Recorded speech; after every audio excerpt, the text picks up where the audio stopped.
Hi guys, Crystal here, SavvyBroker.com. I want to talk to you some more about mortgages. The FBI tells you on their websites, and they put the scare out there that they're really out for mortgage fraud. I believe this to be at the highest levels. The Department of Justice says that they are aware of and fighting against mortgage fraud. The state banking divisions say mortgage fraud is bad. The realtors pretend that mortgage fraud is bad.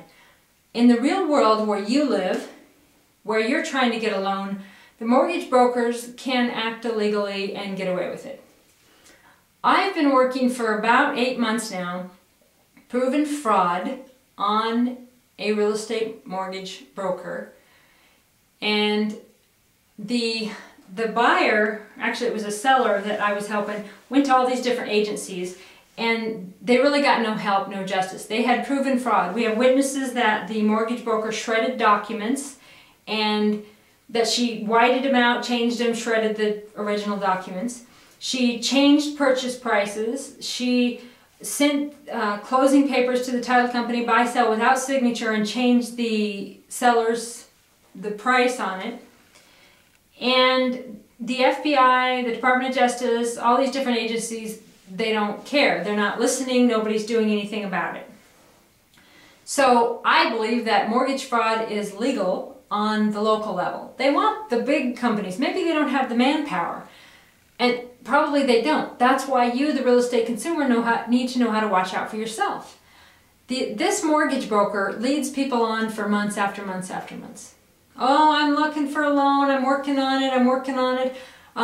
She'll lie about having the application. 30 days later, she'll say, oh, well, I never got it. But she did have it. Why do mortgage brokers say, oh, I got it. I can do it. Can-do attitude. But then they lead the client on and on and on. Quite often, they lose their credit during this time because the broker keeps dipping in, checking their credit, and their credit scores go down. And at the end of it, they can't even afford a house. Why do the mortgage brokers lead consumers on like this? Well, they do it because they're waiting for a loan product that suits them. So they're waiting for a loan that gives them the biggest amount of commission, that gives them the biggest incentives, and that gives them the best trailing commission. So they get a commission for the life of the loan. So they wait until that big money one comes through. And it might take 2 weeks. It might take 30 days, 60 days, 90 days. It might take 6 months.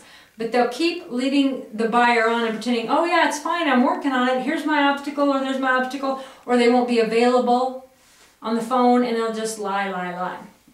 This gal also, I had a loan once for a 160-acre ranch, and she said no problem, she could do the loan, and 30 days later, nothing. She dipped into my buyer's credit again, and she said, well, he didn't fill out an application. He did, so then he did it again. Basically, she was just stalling for time. Then she comes up with this story that we have to do 5 buy-sells. I'm like, why? You have to do 5 buy-sells because I can't do a loan over a certain amount of acreage. Well, she could have told us that 30, 60 days before, but she waited. The reason she waited was because there was a new loan product out. A lender was offering a really good commission and incentives on this type of a loan, so if she could split it into 5 different loans, she'd get a heck of a lot more money back for the life of the loan. So we, of course, didn't go for it because it was ridiculous, and she lied. She could do loans over the acreage, it's just that she got more money in this one. I don't recommend ever using a mortgage broker for any reason at all.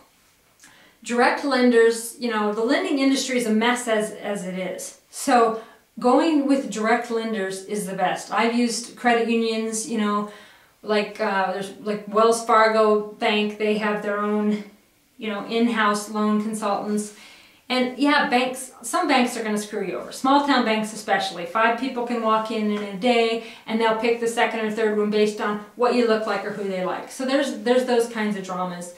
So, you know, maybe a medium-sized town, but you don't want to use a mortgage broker because they add things on. So say you could get a loan for 4%, but they say, oh, your credit's so bad and, you know, you're just so stupid and you dress so funny. Yeah, I know, those are ridiculous things, but they make up these ridiculous reasons and they go, because of this, whatever this is, you have to pay 7%, 9%.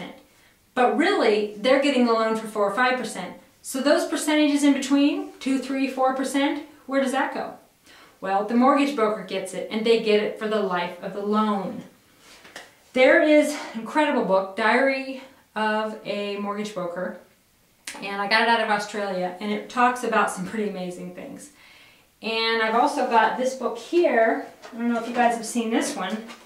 This is a really good book. You can get it at SavvyBroker.com and find out the truth about lenders. This book talks about appraisals. They know that appraisals come in high. They have a 10% rule. They know the mortgage broker and the appraisers are, conspiring. The lenders know this, but they let it happen. They're like, it's only 10%. Well, each time it raises, then it raises, then it raises. And it also creates this data in MLS, and appraisals use that data to get for home equity loans, so you can consolidate your credit cards or add onto the house or pay for your kids' college, and they use that to buying houses. So the real estate industry tumbling down is about all of these parts. And on that note, the realtors, the National Association of Realtors, is not innocent in any way in the financial crisis. They are a major, major part of why the banks failed. Anyway, find out more about the mortgage industry. Don't get a mortgage from a mortgage broker. Sorry, I know they're going to be thrashing me here, but learn more. All of those costs, you don't have to pay those. No money down loans, except for, I need $5,000, $10,000. Well, that money goes to the broker. Quite often they say, add it on as a seller's contribution. The seller can pay for it, we'll just change the purchase price. That's so that the mortgage broker can get paid, but it inflates in a false way. It inflates the price of the home. It's illegal, it's not right. So find out more before you sign those papers and you get yourself locked into what your mortgage broker thinks is the best deal for you, because they're really working for themselves. Have a great day and check out realestateindustrywhistleblower.com.